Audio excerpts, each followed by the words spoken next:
Hi friends, welcome to our channel. ఈరోజు మనతో పాటు స్టూడియోలో ఒక స్పెషల్ గెస్ట్ శేఖర్ భాష ఉన్నారు. సో ఆయన అడిగి మరిన్ని విషయాలు తెలుసుకుందాం. నమస్తే భయ్య, ఎలా ఉన్నారు? బాగున్నారా? చాలా బిజీ అయిపోయారు ఇంటర్వ్యూస్లో. చాలా చాలా టైర్డ్ అయిపోయినట్టుగా అనిపిస్తున్నారు. అయితే భయ్య, విషయం ఏంటంటే ఇప్పుడు గత రెండు మూడు రోజులుగా చూస్తూనే ఉన్నాం సోషల్ మీడియాలో. ఈ రాజ్ తరుణ్ లావణ్య మ్యాటర్ మళ్ళీ తెర మీదకి వచ్చింది. ఇల్లు నాదంటే నాదని చెప్పి లావణ్య వైపున ఒకలా ఉంది, మీ తరపు నుంచి ఒకలా మాట్లాడుతున్నారు. అసలు రాజ్ తరుణ్ మైండ్లో ఏముందో తెలీదు. అసలు ఇష్యూ ఏంటి? ఎవరింట్లోకి వచ్చారు? ఎవరి పేరెంట్స్‌ని ఎవరు గెంటేసారు? అసలు ఏం జరిగింది? సో రాజ్ తరుణ్ కొనుక్కున్న ఇల్లది.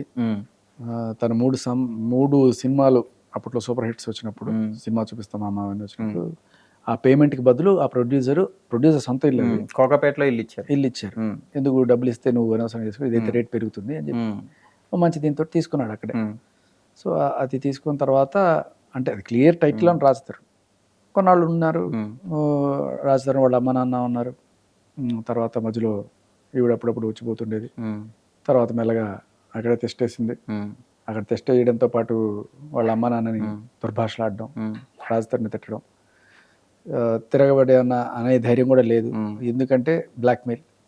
సో వీళ్ళిద్దరికి మధ్య ఒక సంవత్సరం పాటు, ఆవిడ చెప్తున్నట్టు 11 ఏళ్ళు కాదు, 12 ఏళ్ళు కాదు, 2012లో రాజ్ తరుణ్ హైదరాబాద్ వచ్చినప్పుడు ఏదో షెల్టర్ ఇవ్వడానికి తనకు తెలిసిన పక్క రూమ్లో ఏదో ఇచ్చింది.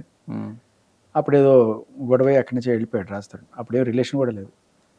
వెళ్ళిపోయిన తర్వాత ఆ ఉయ్యాల జంపాల హిట్ అయింది. తర్వాత నేను నీకు గుర్తున్నానా అని చెప్పి ఫోన్ చేస్తారు కదా, అలా ఫోన్ చేసి మళ్ళీ కలవడం స్టార్ట్ చేసింది.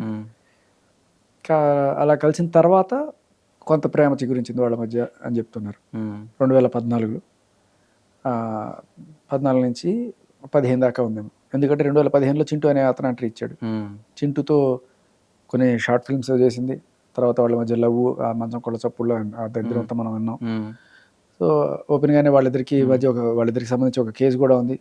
ఈ డ్రగ్స్లో రెడ్ హ్యాండెడ్గా దొరికిపోయిన కేసులో ఈవిడ్ని ఎక్కడి నుంచి తీస్తున్నావు డ్రగ్స్ అంటే నాకు చింటూ సప్లై చేస్తాడు, అక్కడ ఎక్కడో గోవా నుంచి తీసుకొస్తాడని చెప్పి. సో బేసికలీ దొరికింది ఈవిడ. నాకు వాళ్ళు ఇచ్చారు వీళ్ళు ఇచ్చారని చెప్తుంది. అతను కూడా ఇరికిచ్చే ప్రయత్నం చేసింది. సో అది నడుస్తుంది. అక్కడ క్లియర్గా అర్థమైపోయింది వాళ్ళిద్దరికి మధ్య ఉన్న రిలేషన్. తర్వాత ఈ కాల్స్ ఇవన్నీ బట్టి అప్పటి నుంచి ఉంది. So 2014 to 2015. బట్ ఈ రిలేషన్ ఉందని రాజ్ తరుణ్కి తెలియదు.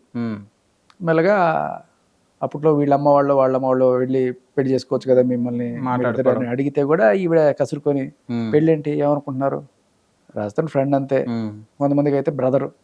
ఇప్పుడు ఎవరైతే తను ఎఫ్ఐఆర్ పెట్టుకోవాలనుకుంటుందో వాళ్ళకి బ్రదర్ కాదు, ఈవిడికి వాళ్ళకి బ్రదర్ అని చెప్తుంది. మస్తాన్ సాయికి కానీ లేకపోతే చింటూకి కానీ వీళ్ళకి నాకు బ్రదర్తో సమానం అని చెప్తా ఉంటుంది వాళ్ళతో. సో వాళ్ళని ఇంటికి తీసుకెళ్ళడం ఇవన్నీ కూడా రాజ్ తరుణ్ కూడా ఈ బెదిరింపు బాపతి తట్టుకోలేక ఎందుకు వచ్చిన గోవాలన్నట్టు చూసి చూడనట్టు ఉద్దేశం. కింద పోర్షన్లో ఆవిడ ఉండేది, పై పోర్షన్లో రాజ్ తరుణ్ వాళ్ళ ఫ్యామిలీ. సో వాళ్ళ నాన్న అప్పుడప్పుడు వచ్చినప్పుడు